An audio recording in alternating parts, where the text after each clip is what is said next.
Hi guys, this is just going to be a quick guide on how I do my natural style dreads.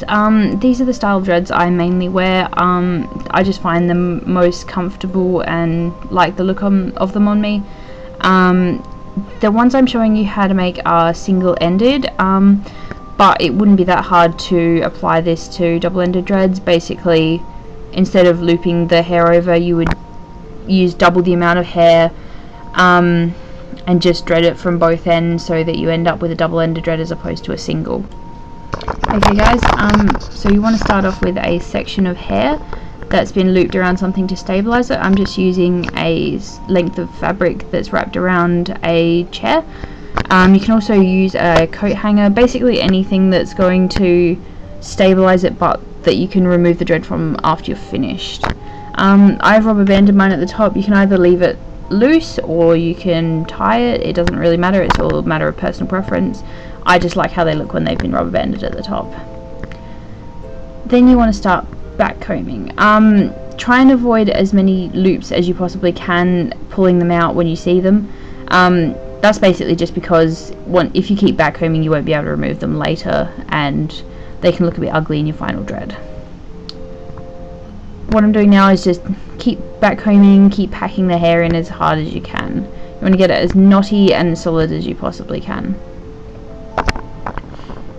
I like to palm roll, as you can see, while I'm back combing. This just helps to sort of shape the dread as you go, so you don't end up with like ball of fluff that you have to somehow manage into a dread. So keep palm rolling, keep back combing. Now I'm taking a very fine crochet needle. You can also use a felting needle for this part. I just prefer a crochet needle. And you want to stab the dread from all directions to make it just that bit more solid. Pull in any sort of fine hairs, and you can feel where it's starting to felt. You want to try and keep it as even as possible, because if you have gaps in your felting, then your dread will sort of bend at funny angles and it just won't look very real. And don't forget the ends. I tend to forget the ends a little bit. I also leave the sort of last couple of inches of hair free, just so I end up with these nice wispy ends. Now what I'm doing is taking a larger crochet needle and pulling random little strands of hair out, wrapping them around and pulling them back through the dread with the crochet needle.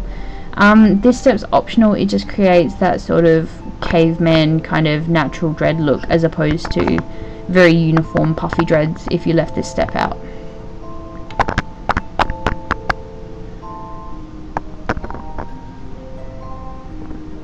You also want to try and avoid making these wraps very uniform. On a natural dread they wouldn't be perfectly spaced apart, nor would they all be in the same direction, so avoid this if you're trying to get a natural look.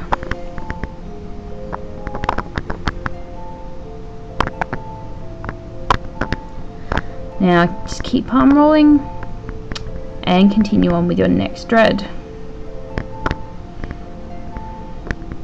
Now this is what the finished product should look like. You should have a bunch of puffy unsealed dreads with wispy ends.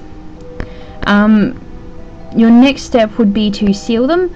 I either seal by pouring a kettle of boiling water over them while they're hanging, or I boil them in a pot of, like in a large pot of water, for probably about a minute and a half. Then you want to leave them hanging on, say, sort of a clothesline or something, preferably outside, just anywhere where the water can drain out of them. They dry fairly quickly. The main thing you want to remember is when they're sort of cool enough that you can touch them, you want to give them just a light palm roll, just to make sure that they often tend to dry in a funny shape if you just leave them. They'll go a bit flat, so palm rolling just prevents them basically keeping that shape, so you're just going to end up with nice rounded dreads as opposed to funny flat ones.